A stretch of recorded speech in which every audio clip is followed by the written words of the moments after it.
Today we will read from the book of Ezekiel, in the book of Ezekiel chapter 33,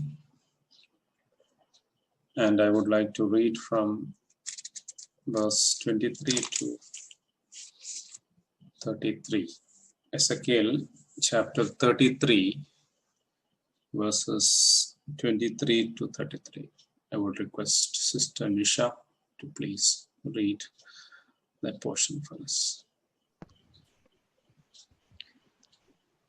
Then the word of the Lord came to me, saying, Son of man, they who inhabit those ruins in the land of Israel are saying, Abraham was only one, and he inherited the land. But we are many. The land has been given to us as a possession. Therefore say to them, Thus says the Lord God, You eat meat with blood. You lift up your eyes toward your idols and shed blood. Should you then possess the land? You rely on your sword.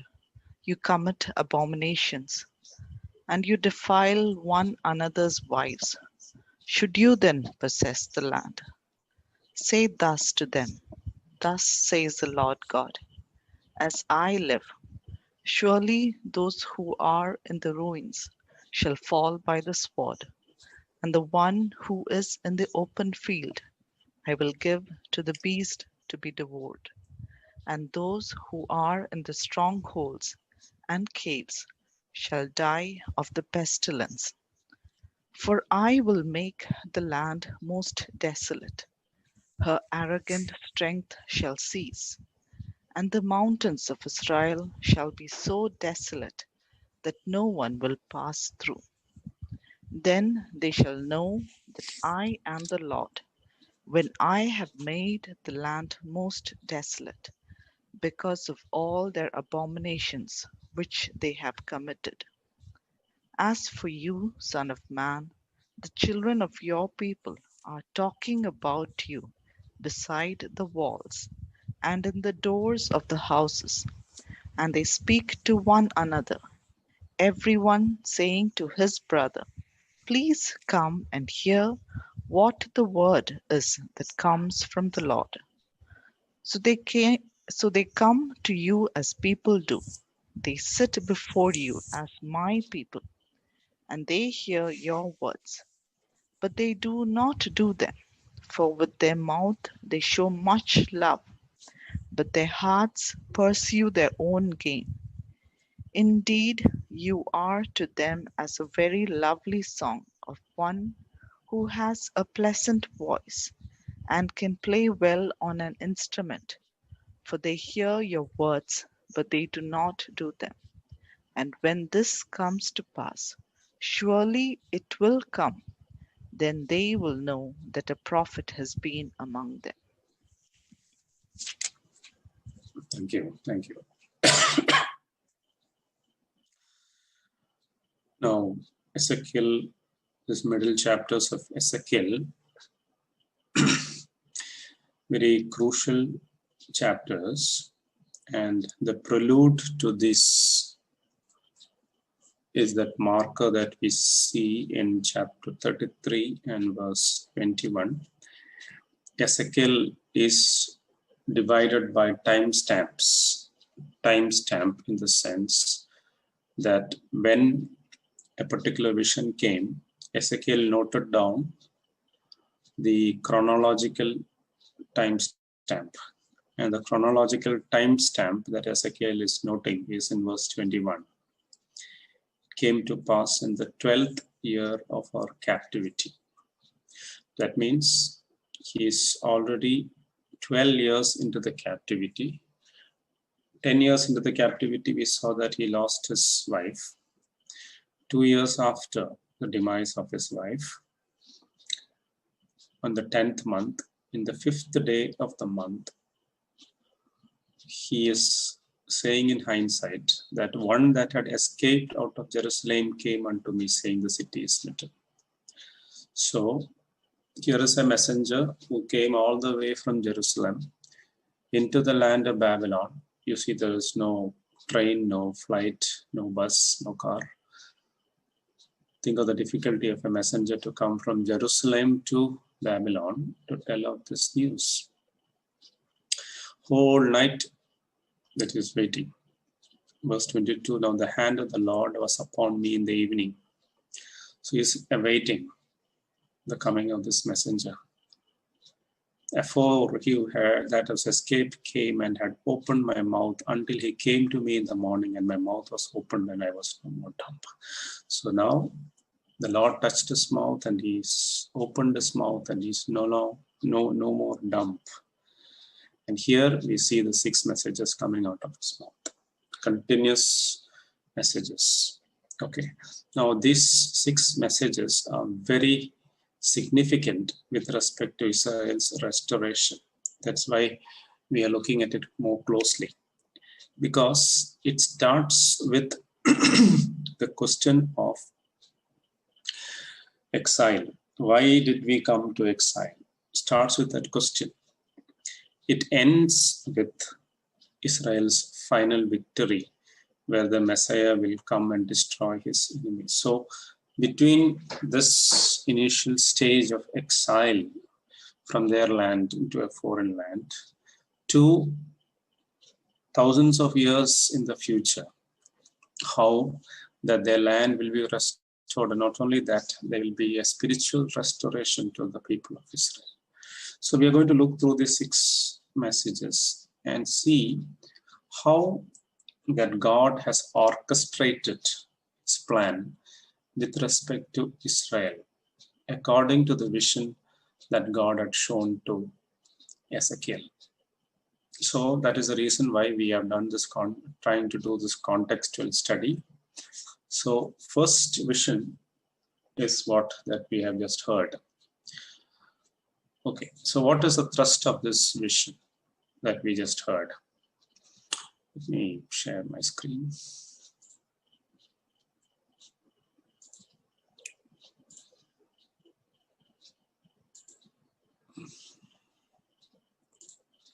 Okay, are you with me on the screen? Yes, sir.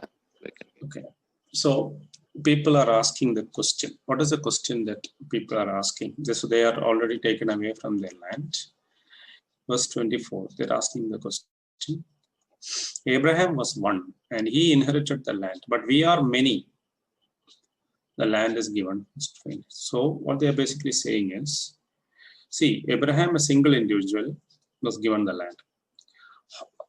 How much more that they have a right to it, now they have become a big nation. So this is a question that they have asked. What is Ezekiel's answer? So he is cataloging their 6 sins. Look at the 6 sins mentioned in verse 25 to 26. Eating blood, idolatry, murder, self-dependence, abominations, adultery. If you look at this, categorized into main 3 things: immorality, idolatry, and injustice. Okay. So they have violated all God's commandments and laws, and that is the reason why God has given themselves up into the hand of their enemies. So this is the crux of the first message. And moreover, they're saying that you listen to my prophet, and I raised a prophet. You listen to the prophet, but you'll never ever try to do what what told you to do. You will just see that as an act of providing entertainment for them, just like we read in verse 32. Lo, thou art unto them a lovely song of one that has a pleasant voice and can play well on an instrument. They'll make songs out of his messages, but for they hear thy words, but they do them not. They will make songs out of thy message, but they will not do them. It has become an act of entertainment. Isn't not the same thing today?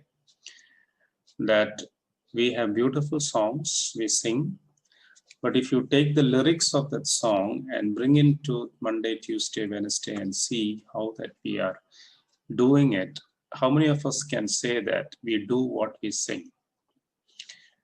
And the answer is negative. Then no, then God saying the same thing. You make songs out of all these messages, but that's it. You just do it for entertainment. You sing, you enjoy, you say that what a beautiful time of worship we had. But you never practice that throughout the week. You never take it seriously. You never do it. And this is exactly the condemnation that God had with these people of Israel. So he said, okay, so you have rejected me, and it is only because you have disobeyed the Lord's commandments that now that you're reaping the judgments. So your exile here is you're reaping the reward of what you have done. So that was the essence of the first message. Okay, let's move on to the second message. Is in Ezekiel chapter 34. Now, this chapter is often read, when a person takes up a new post as a pastor and all that, or pastoral training. This chapter talks about two kinds of shepherds. 34 verse 1 to 10 talks about the false shepherds, and 34 verse 11 to 31 talks about true shepherd. So if you read through the chapter, you will understand that there were false shepherds in the land. Now, the way that God looks at it is from top to bottom, right? When there is a problem in the country, God is saying, look, you had false shepherds. Woe to the shepherds of Israel that do feed themselves. Should not the shepherds feed the flock? See, there are two major responsibilities for a shepherd in the land of Israel. It's an agricultural community. They very well know who is a shepherd. One thing is to feed the flock. Right? Now, in the Judean wilderness, if they take the sheep, they will have a rod and a staff. A rod is protection, staff is for guidance, to guiding them to the right place, right? So these two instruments point two things. One is guiding the sheep to the right waters or the right pastures, feeding them and resting, giving them rest. Second thing is to protect them from wild animals, enemies. So in a spiritual sense, when you are a shepherd or a pastor, this is your major responsibility regarding the flock. One is to give them food. When? Food in the right season. Right season. At this juncture, I would like to read a verse in Luke's Gospel. Luke's Gospel, Jesus talking about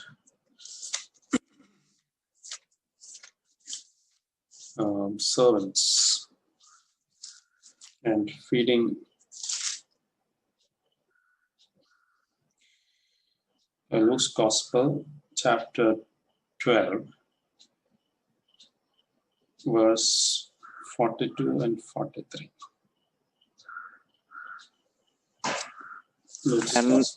And the Lord said, who is then that faithful and wise steward, whom his master will make ruler over his household, to give them their portion of food in due season?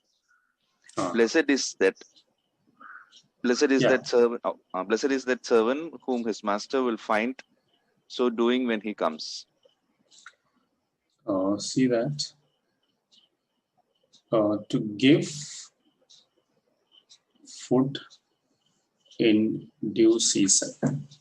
It is not enough to just give food, but to give food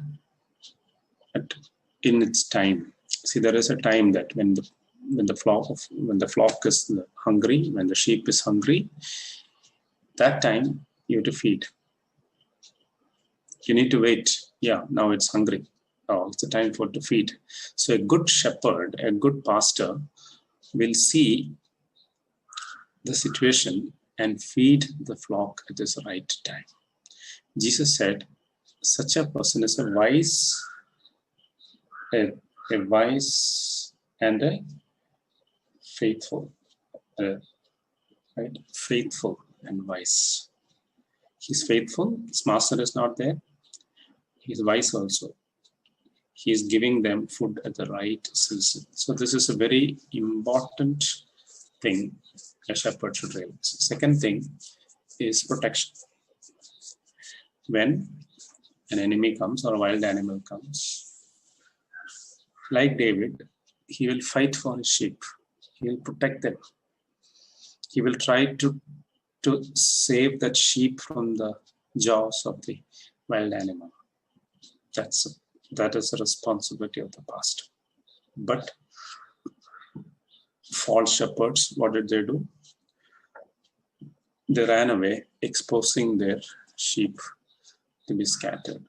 You see this trend or this sad thing that has happened. Shepherd has run away. Now the sheep is scattered. Sheep has been attacked. When they are in trouble, no one to help them, no one to support them. And this is a type of condition that Israel was in. When there was attack of idolatry and immorality, there were no true shepherd to stand up and say that, hey, stop, it's wrong, it's not right in the sight of God. Able to give them spiritual food at the right time.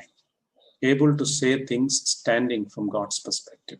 To be a true shepherd, a true prophet of God. Very rarely find one in Israel.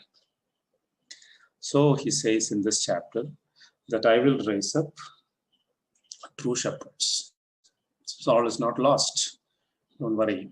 There is a restoration coming. God will remove false shepherds. And ultimately, finally, who is the great true shepherd? Verse 24. Chapter 34, verse 24.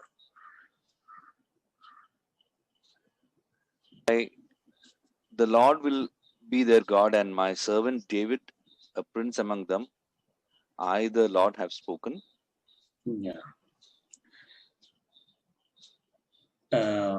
You see, David is already dead and gone many years. But here, it's a prophetic word about David's greatest descendant, the Messiah, is going to come to shepherd the flock. And how will he shepherd the flock? Verse 14, I will bring them out of the people. See, I will feed them, verse 14. I will give them the best in the land. I will feed my flock. I will seek, verse 16, seek that which was lost and bring again that which was driven away.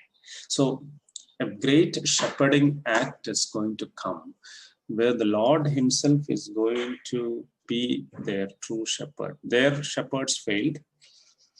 Their leaders failed. And now he says, I will be your leader. I'll be a shepherd. I'll bring you back. I'll feed you. I'll protect you. And this is a tremendous consolation for them that the Lord is going to do as a restoration. Now, today as we see, the word pastor is also means shepherd. And I told you before that the word pastor, elder, and bishop, overseer, all are used interchangeably in the Bible. They are used in plural, not in singular. So when God has equipped the church with this leadership, shepherding process, we must realize that it is not for feeding ourselves. It is for feeding the flock. It is for protecting the flock. It is for them for that purpose that God has kept them there. So when we realize that, we'll be always asking the Lord to teach us so that we can teach them, to show us the truths of the word so that we can unravel this to the sheep. That is our responsibility and prayer all the time.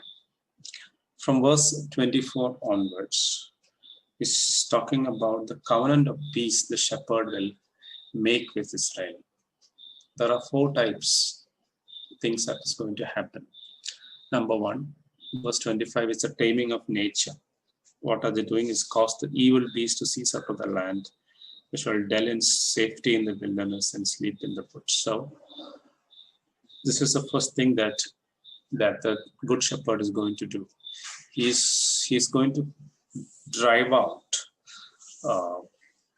evil beasts. So in one way, this is physical in nature, driving out wild beasts. In another way, there are enemies of God who will occupy the land and they will be cleansed, they will be taken away. Second, verse 26, 27, increased productivity. Once the evil beasts are taken away and the land is tamed, now it is ready for cultivation. And therefore, there is increased productivity in the land. Now, another thing that is going to happen is that they're going to have safety, right? It's not enough to drive out the wild beasts, but it's also to bring in safety and security into the land. That's what we read about in 28 and 29. They will dwell safely and none shall make them afraid. So that is what the true shepherd is going to do. And the final thing is the biggest of all, that they will be brought into the knowledge of God. Verse 30 and 31. For they shall they know that I, the Lord their God, I am with them, that they, even the house of Israel, are my people, saith the Lord. So as I say, knowledge of God. So these are the 4 phases through which this great shepherd is going to take the taming of the nature, increased productivity, safe occupation of the land, and then they'll be led to the knowledge of God. Now, this phase is also described through those dry bones vision in a different way, but taking them through that situation where the bones come together becomes a form of a body, having sinews and strength, and then finally the breath of God giving life to it. So ultimately ending up in true knowledge of God and life from God. Life is nothing but relationship with God, living with God, unity with God. And that is the ultimate place to which God is guiding the people of Israel. Okay. Now look at message 3 from chapter 35 verse 1 to chapter 36 verse 15. In here we see about the land of is going to be cleansed. This is mentioned as a prelude in message 2, that the evil beast will be driven out. So the land will be cleared by all the invaders and in preparation for the restoration. So God is going to do the cleaning up act. Like He's going to take away all the invaders and going to clear the land for possession. Okay. And message 4 is 36 verse 16 to 37 verse 14. I'm going a little fast. Here we read about God's restoration of people to their land. Now,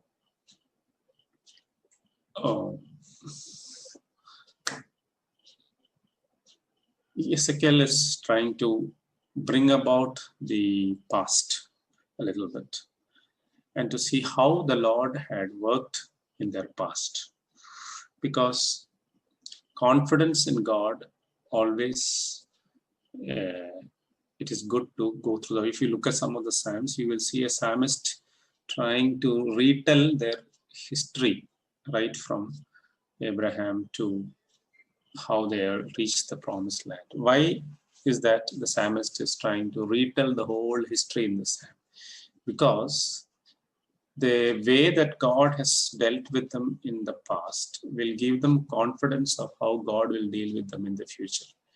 Because God is faithful to His covenant and God is consistent and God does not change. Therefore, when we go through what God has done in the past, it is good It is good, and it is confident to know that then we can trust in him in the future. So today also, when we are going through some difficulties and uncertain times, it is good to look to our past and see how the Lord had been good to us, how the Lord had led us through. It will strengthen us to move forward. So Ezekiel does that here. And again, a vivid description of the restoration of Israel is in chapter 37, verse 1 to 14. You know about this. I am not going into much detail, where the three stages which we are really seeing in front of our eyes now of how that God is making this dry bones to come together. Right, 2000 years they were in different places. They're all brought together to become a nation. Then the sinews and the muscles all came. Now Israel has become a powerful nation. It has taken shape. It has put on the muscles. It has put on the sinews, veins. Everything is there, but one thing is lacking. Life. Life is lacking. When you look outside, Israel is the most prosperous nation in the Middle East. Tiny nation. But then one thing is lacking. They are still hardened. So Ezekiel prophesied that final phase is also going to come. They go there. So that is a remaining part that is still to happen, where they will get life and become a great army. So that coming back to God is the only part of that message still to be fulfilled. So, but God will restore the people physically and spiritually as they become participants in the new covenant. So that was the crux of the fourth message. Okay. Fifth message, you will see, very interesting in chapter 37, if you look. When Israel came into captivity in Babylon, only two tribes, Judah and Benjamin, were basically Judah. The remaining 10 tribes had already been taken captives to Assyria. So where are they now? Now, but here they say a tremendous prophecy given regarding the reuniting of the nation. So this is an object lesson. Is asked to take one stick and write upon it Judah, and for the children of Israel as companions. Then take another stick, write upon it for Joseph, the stick of Ephraim. So God is trying to show them through an object lesson that you join them one to another into one stick, and they shall become one in thy hand, which is an improbability at that time, because one group of people are taken to Assyria. We don't even know where they are. Even today, they call them the 10 lost tribes. Even the people of Israel, with all their computers and everything, they find it difficult to trace the lost 10 tribes. But God says, look, I'm going to bring these two people together, two branches together, and I'll make them one. And I will have one leader for them. So this is the essence of the fifth message, right? A symbolic act of joining two sticks, which represent the reunion of the two formerly divided kingdoms, Judah and Israel. So here is what God is saying. In the future, I am not just going to take you back to Israel. I'm going to unite both of you. I'll make you into one nation. You will not have kings of Israel and kings of Judah. You will have one king to rule over you. And that is the essence of this message, fifth message that he's saying from chapter verse 15 to 28. So he'll be under my servant David, the Messiah. So in the Messianic kingdom, that God is going to bring Israel as a single nation. Right, all the tribes of Israel will be united together. They will all come to God in unity. They will recognize their Messiah. They will make a peace covenant with their Messiah, and they will be under one shepherd and one king. Okay. So all Israel's covenant shall be fulfilled at that time. According to verse 21 to 28, if you read those verses, you will understand that I will make them one nation in the land upon the mountains of Israel. One king shall be there, neither there shall be anyone. All those this prophecies or the covenants that are mentioned to Israel, it has to be fulfilled. If God has promised something to a nation, we cannot just say that, oh, that God has forgotten that, or God has transferred all that to the church. There are people today who say that all these promises or covenants made to Israel has been transferred to the church. How is it possible? How is it possible that God, regarding has made covenants with respect to space and time? How can He transfer that and say that, oh, your identity is now changed? Is everything been turned to church? No. When God has made a covenant to Israel regarding its land and regarding the restoration of the land and the people, then God will fulfill. He is a faithful God. He's not a God who halfway changes the terms of his covenant, halfway changes the identity of the party of the covenant. No, that's not what God does. God is absolutely faithful to his covenant. It is true that Israel has become hardened today, but God will never change the identity of the party of the covenant. Never. That is against his nature, and he will never ever do it. Okay, so this is the essence of the fifth message of Ezekiel. So the eternal land promises of Abraham have been realized, and Israel shall walk in the stipulation of the Mosaic covenant. So verse 21 to 28 is a description of those covenants that are going to be fulfilled in the Messianic kingdom. Okay, so this is where message 5 stands. Now, message 6. Now, I told you that each message starts with a word, and the word of the Lord came unto. So, see chapter 38, verse 1. And the word of the Lord came unto me, saying. So, this is the marker, or this is the bookmark by which we recognize that this is a new message. So, chapter 38 and chapter 39 is the part of the sixth message. So now I mentioned all this to bring you to these two chapters, because many people pluck Ezekiel 38 and 39 out of context and try to explain it away as a separate thing. No, we cannot do that. We need to put Ezekiel 38 and 39 within the context of these 6 messages. And here, Ezekiel 38 and 39 is the 6th message in a series of 6 messages given to Ezekiel prior to the time that the messenger came from Jerusalem. Okay, so now the context is very clear, I believe. Okay, now these events occur in the end time. So what has happened?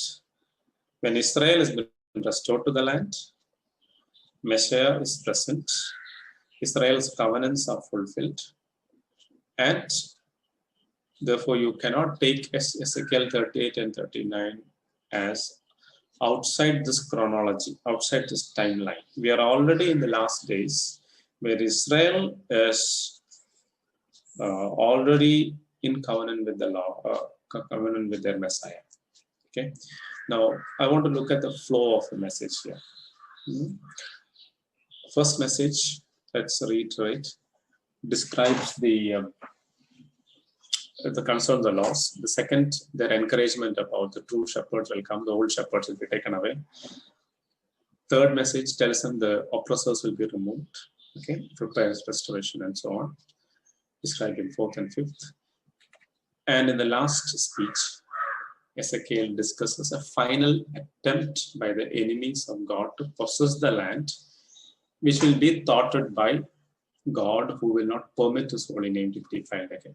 So now 38 and 39, if you have read, you will see that this is a final attempt by the enemies of God in order to overthrow the messianic reign against the people.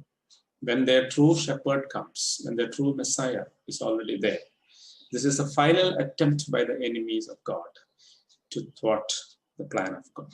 and how God is going to deal. And these two wars that we see in Revelation chapter 19 and 20, they are the details of this particular attempt by the enemy to thwart the plan of God. Therefore, if you look at the chronological phrases in chapter 38, 39, can you read chapter 38, verse 8? After many days you will be visited. In the later years you will come into the land of those brought back from the sword and gathered from many people on the mountains of Israel, which had which had long been desolate. They were brought out of the nations, and now all of them dwell safely. Okay. Now, today, if you go to Israel, you will see some kind of safety because of the Iron Dome and all that, but they are always on the alert of war. Now, you know that every Israeli, when they were small, they're into conscription. You know, they have to they have to join the army, they have to give military service, and every Israeli is alerted the importance of security. They need to keep their eyes and ears open. They have to be alert all the time. They need to keep watchful. They need to inform of any security breach or any suspicious activity. So you're not having few people as the military person. They have the whole nation as an eye, as an alert. And every Israeli is aware of that. They're taught when they're in the school, they're taught that to be alert and aware that at anything. So you can't say that they are living in security or safety and security. But one day going to come where God is going to deal with their enemies, and they will be led into a place where they shall dwell safely, all of them.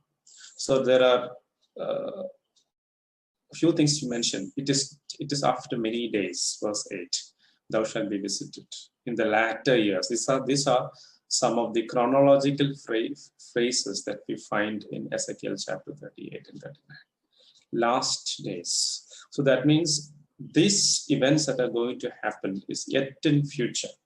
Today they have the Iron Dome, they have the walls, I mean, everything is there. But at the time that they're going to live, we see they need not have all that because their Messiah has already given them land to dwell in safety, right? It's brought forth out of the nations, and they shall dwell safely, or all of them. Okay, now verse 16. 38 verse 16.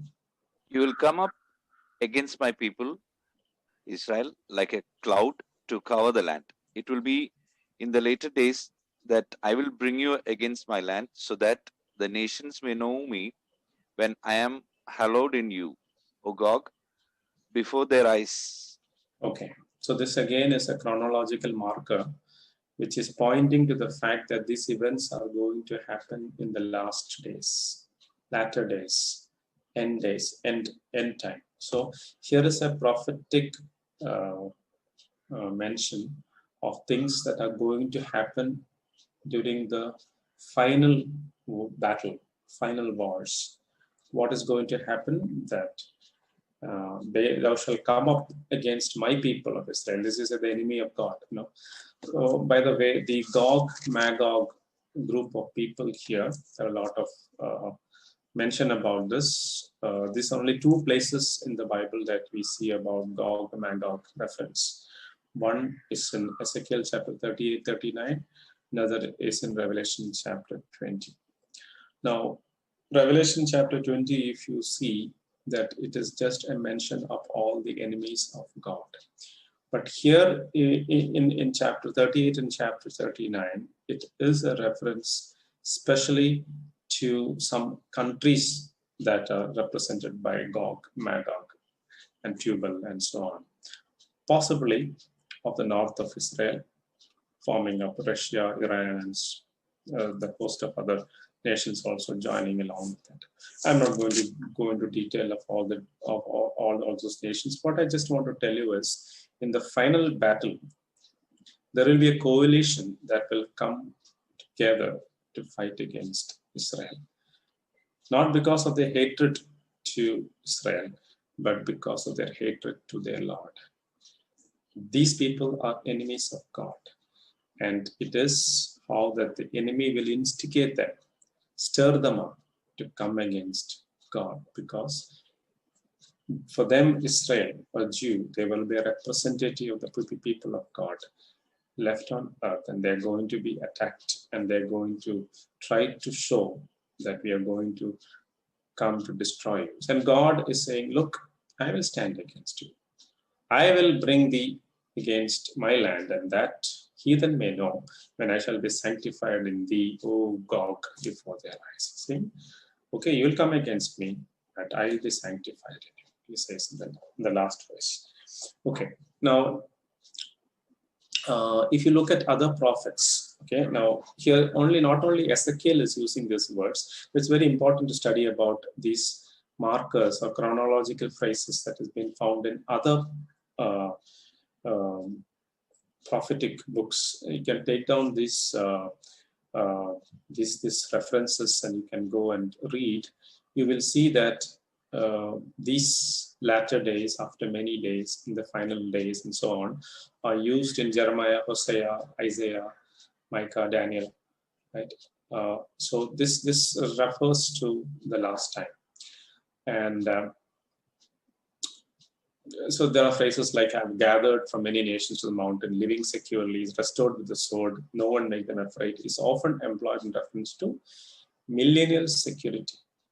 Now, these phrases refer to the safety that their Messiah is going to provide them, because he's going to reign the nations with a rod of iron. So when the Messiah is going to reign, you don't need any walls. You don't need any military to protect you. You don't have to put the Iron Dome to protect you against all the missiles. Because by the end of the Armageddon war, most of the weapons will be burned and all their weapons are destroyed. If you look through this chapter, you will know that it will take 7 months to burn all the weapons. Chapter 39. Can you read verse 10? They will not take. 9 and 10. Yeah. Then those who dwell in the cities of Israel will go out and set on fire and burn the weapons, both the shields and bucklers, the bows and arrows, the javelins and the spears, and they will make fires with them for 7 years. They will not take wood from the field, nor cut down any from the forest, because they will make fires with the weapons, and they will plunder those who plundered them, and pillage those who pillaged them, says the Lord. Okay. What is going to happen is, when these people come for the war of Armageddon, they'll come with all their weapons, but then they'll be destroyed. All these weapons will be left on the field. What to do with them? They're going to use it for firewood.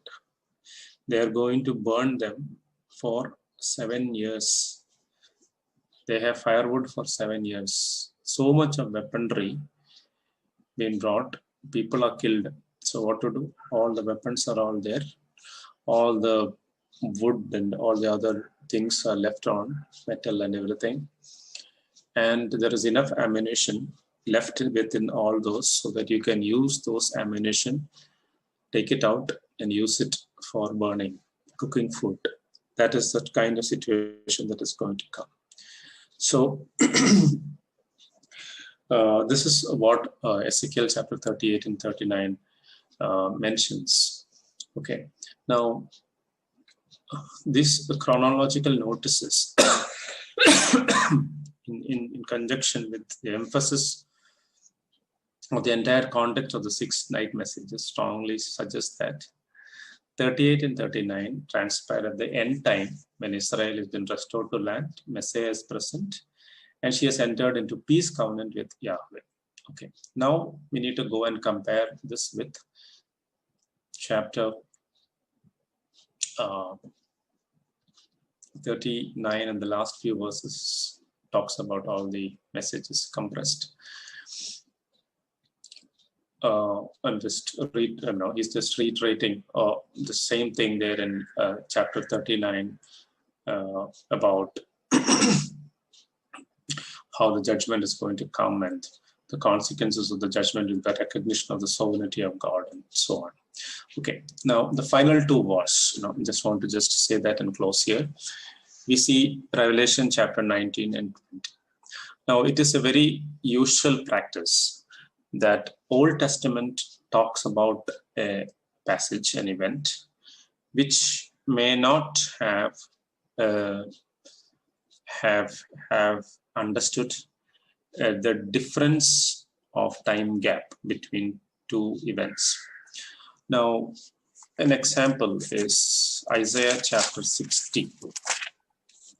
Isaiah chapter 61 verse 1, 2, 3. Can you read? Isaiah 61 verse 1 to 3. The Spirit of the Lord God is upon me, because the Lord has anointed me to preach good tidings to the poor. He has sent me to heal the brokenhearted, to proclaim liberty to the captives and opening of the prisons to those who are bound, to proclaim the acceptable year of the Lord and the day of vengeance of our God, to comfort all who mourn, to console those who mourn in Zion, to give them beauty for ashes, the oil of joy for mourning, the garment of praise for the spirit of heaviness, that they may be called trees of righteousness, the planting of the Lord, that he may be glorified. Okay. So if you look at this passage, you will see that 2 things are mentioned actually. The Lord has anointed me to preach good tidings into the meek and send me to bind the brokenhearted, to proclaim liberty to the captives, opening the prison to them that are bound, to proclaim the acceptable year of the Lord and the day of vengeance. See, everything is said in one. So, but the Lord stopped reading in Luke's gospel. This passage, he stopped reading there right in the middle of verse 2 to proclaim the acceptable year of the Lord, because he recognized very clearly that next part of that verse does not apply then, because the acceptable year of the Lord was the time that he had come, but that acceptable year of the Lord had to continue for a long time till the day of the vengeance of the Lord comes. So there was a break, and with that break is not seen here, because these prophets were not able to see the valley between these 2 mountain peaks. Another example is in the book of Zechariah. Come to the book of Zechariah, chapter 9. Zechariah, chapter 9, verse 9 and 10. Rejoice greatly, O daughter of Zion. Shout, O daughter of Jerusalem. Because, behold, your king is coming to you. He is just and having salvation, lowly and riding on a donkey, a colt, a fall of a donkey. I will cut off the chariot of Ephraim and the horse from Jerusalem. The battle bow shall be cut off. He shall speak peace to the nations. His dominion shall be from sea to sea and from the river to the ends of the earth. You know, these 2 verses, even though mentioned in one sentence, are talking about 2 different events. One in the first coming of Jesus, when we know that the Lord entered Jerusalem upon a colt, the foal of a donkey. But the second verse, or the 10th verse, is talking about the king who is going to come, whose dominion shall be from sea to sea, from river to river, even to the ends of the world. It's a worldwide dominion of the king. or the messianic rule of the king. So you see, two things mentioned in subsequent verses. So that means they are divided by thousands of years. So Ezekiel chapter 38 and 39 is also, I believe, a case in point that there are two wars. First war is a partial destroying of the enemy in the battle of Armageddon, what we read in chapter 19, where we see a mention of that here. Like if you read, we have already saw the great invitation for the fowls of the air to come to eat the flesh of all those people, right? So here is an indication that there are certain elements of this war or this prophecy refers to the Armageddon war that is happening in Revelation chapter 19, but certain other aspects of this war is going to be fulfilled after the millennium, after the 1,000 years, in the Gog-Magog war. I want you to keep a very clear understanding of this. So some aspects of 38, 39, okay, especially the birds of we already read that verse 17 of 39, 17 to 20 talks about that. It is very similar to what we read in Revelation 19, 17 to 8, where John uses Old Testament imagery. While others to the Gog-Magog war in Revelation 20, where fire comes from heaven to devour them. So if you read chapter 38 and chapter 39, you will see aspects of the war that applied to prior to the millennium and after the millennium. So there are two wars integrated together, where the prophet Ezekiel is seeing that as different aspects of the final battle against the enemies of God. So Armageddon and Gog-Magog of Revelation 19 and 20 respectively collectively represent the final uprising of the enemies of the plan of God. So God destroying them in both situations, in one partially, in another completely. The enemy is headed by the beast and the false prophet, while the other, it is headed by Satan. Armageddon is headed by the Antichrist and the false prophet, while Gog-Magog will be led by Satan himself. So this is the scenario in which we see these two chapters. It's very important that we put all the pieces together to make the complete picture, because God, in his own wisdom, he has given us pieces of information from here and there, so that we can put all the pieces of the puzzle together to understand, oh, okay, I understand this is happening in those last days. So there is a time in which the enemies of God will come, when the Lord comes on the white horse to fight against them. But he will not completely destroy all the world. He will rule them with a rod of iron. 1,000 years of great reign and restoration for the people of God. Especially his covenant with Israel will be restored, just like he had promised to them. He's true and faithful to his covenant. And in the 1,000 years after that, when the devil is going to be released for a short time, that Gog-Magog war, which is going to happen, where God is going to completely destroy the enemy and throw the evil one, the devil, into the lake of fire. So this is the plan of God that is going to be unraveling. So we will continue our study. We will bow our head before the wisdom of God and see that how much that he has shown all these things that are going to happen in the future to us, that we may tremble before God, that we may ask, oh Lord, you have shown all this to us. Why did you show all this? Because we'll be prepared, and we will be telling others also to prepare for the coming of the King of Kings and Lord of Lords.